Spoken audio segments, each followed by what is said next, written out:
Alright, welcome back, guys. You guys are here for one reason only. That's continuation, which means part two. That being said, skip the intro. Fuck it. Let's get right into it. I saw a ghost in the gym. It was in 6th grade Alright, in let's junior do high it. school. I remember this one specific day when there was a thunderstorm. I was heading to gym, where the gym teacher greets each student outside of the girls' locker room as usual. I went inside the locker room. I was Couldn't getting tell the ready teacher to was a change male into or my gym female. clothes as usual.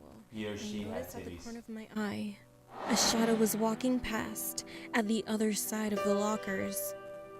I looked and said, "Is anybody here?"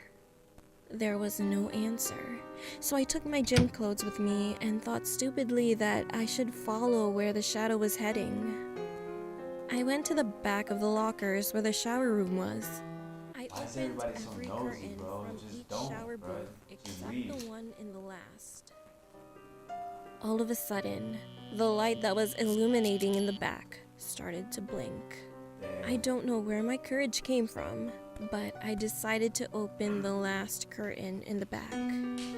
And when I did, there was nothing.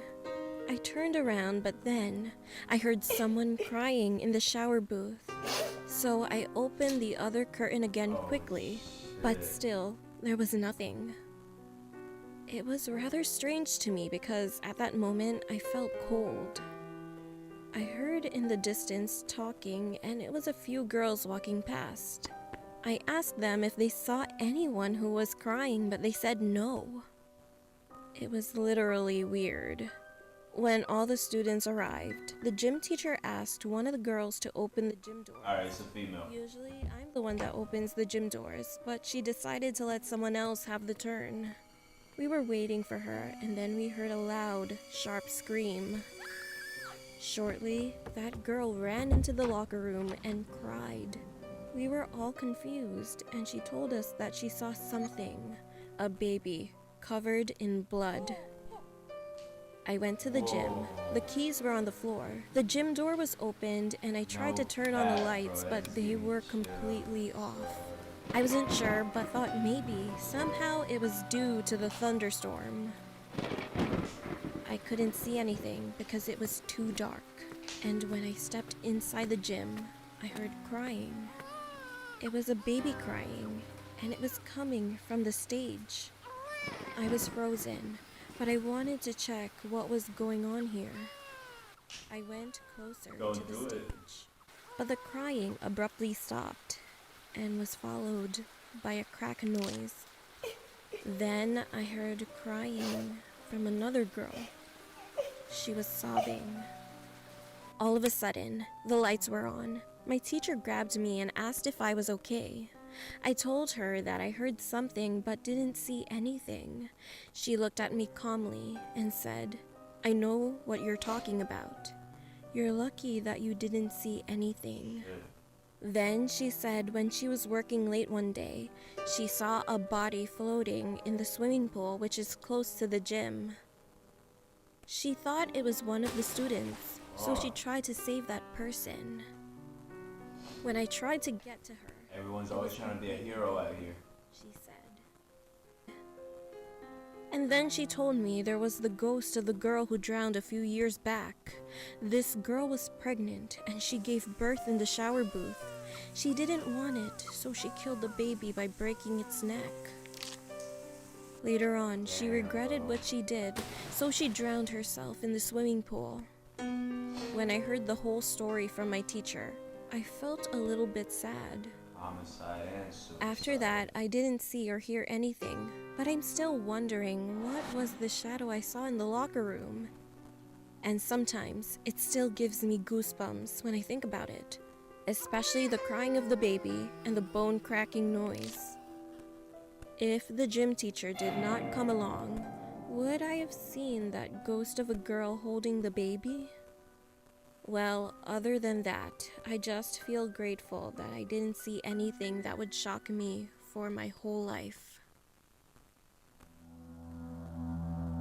I met the most horrible guy. So in the before world. getting into this story That itself, honestly was I the want to most give some scariest backstory out of on all of something them. that happened when I was around the age of 9. I grew up in a village called Hotlax in the northern parts of Sweden. The road leading from my school to my home was a long one, where the local authorities had to put up lamps which emitted a very dim blue light. I always felt like a nervous wreck when I had to walk to and from my school, both because even with the lamps, the road was very dark, and also because I was bullied, so the bullies could have waited in the woods right next to the road. It was one event that I remembered vividly during the winter of 1999. I'd slept poorly the night before and the math lesson had been killing me, so I barely felt awake when I was beginning to walk home. The lamps were off, which isn't really so weird, as the sensors for the lamps were pretty low, so any kid could have taken a flashlight, put it towards the sensors, and after a few seconds, the lamps would shut down for a few minutes. Since I was so tired, I'd closed my eyes when I started walking, but after walking about 20 meters on this road, I opened my eyes and noticed that the lamps were off, and I stopped. I was getting nervous. I was reasoning with myself and decided to push Come on, bro, on. it's just lamps. I was 10, and in my youthful arrogance, I thought I had reached the age walking. where my balls should have been as hard as Duke Nukem's. Hotlax is a very quiet village, so I was barely hearing anything except the wind when this happened. To the left of the road is a very thick forest, and suddenly I could just hear this loud scream coming from it. It was very similar to the male scream you can hear in movies when someone's in huge pain. With the speed of Usain Bolt, I ran as fast as I could towards my home without looking back. Now we're jumping to late autumn 2011. My parents were on a trip to the Canary Islands and asked me to move into their house just for the week so I could take care of the dog. The thought of spending a whole week in my old room, listening to my old Mayhem CDs and eating pizza were just too good to be true. I always walked with my dog outside during midnight, because then I didn't have to take him outside again until the late morning hours. This time was no different, except I decided to walk a bit longer. I decided to walk along Oxelvägen and then follow Inimagsvägen towards Norra Hotlagsvägen. There are no lamps on the most parts of Inimagsvägen, so after leaving Oxelvägen, I stopped. I lit a cigar and told my dog to stay close to me. While walking along the road, I was just enjoying the fresh air and listening to the sound of leaves rustling in the trees. There's a pretty big area next to the road where they have chopped down a lot of trees. When I came to that area, my dog stopped and started barking towards the area I described. When I looked towards the area, I could see the silhouette of a person. The only visible parts were the hands. I said, "What the hell," with a pretty loud voice. The person turned around towards me. If I didn't know any better, I could have sworn that only the head and hands turned, as I didn't see any movements at all on the rest of the body. Jason? A white mask. The guy was wearing a white mask with a slit for each of his eyes. My dog started whimpering.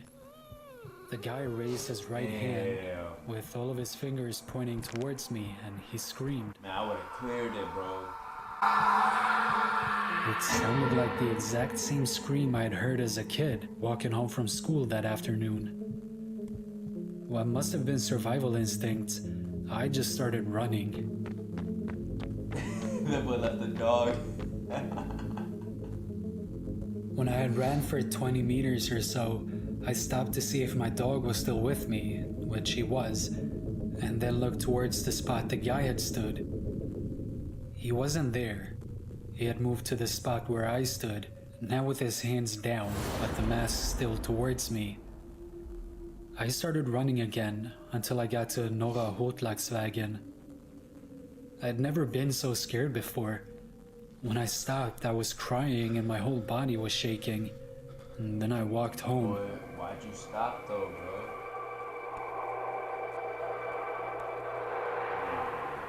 My bad, guys, my bad. This happened when I was in my junior year of high school. I was picked as a candidate for a beauty contest, but I didn't know how to sing or do something out of the ordinary. So I decided to dance with two of my friends from class. We planned it in class and agreed to rehearse our choreography immediately. There was an empty house in front of my house that had a caretaker. My mom and the caretaker were friends, so I asked her if I could use one of their empty rooms to rehearse our dance. She agreed, but told us that the electricity doesn't work, so it was best to practice during the daytime. The house was pretty big. It was 3 stories tall with a rooftop. However, this house was unfinished. After class, we all gathered in front of the house. It was around 4 p.m. I brought my laptop to play music, and we practiced for a while and finally almost memorized it. Then I suggested that we should record our dance using my laptop's camera to see if we were making any mistakes or weren't synchronized. We were having fun with each other while dancing, and we even took pictures. After that, while taking a break, we played our dance video. It was good at first. However, in the middle of us dancing, there was a woman's awful screaming in the background, like someone was being murdered. The same continuous scream was going on and on while it was recording. It was already getting dark outside, and we were in shock that we couldn't even move our bodies at all. We knew that we were the only ones in the room. And of course, we would have stopped our practice if there was someone else there. And furthermore, we did not remember hearing anyone scream continuously. Shaking my hands with fear, I decided to rewind the video and play it again. So why you keep dancing? The same screaming was in the video, but for some reason, this time her voice was much higher and very sharp. I've never heard that kind of horrific voice in my whole life. We then turned off my laptop, screamed, and ran outside of the house. When we got home, we explained it to my mom, but she thought we were being paranoid at first. But when I played the video, she was creeped out too. Mom didn't say anything but forced me to delete the video.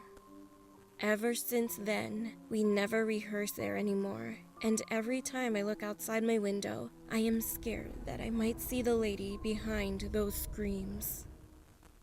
That's creepy. Alright guys, I'm gonna stop it right there.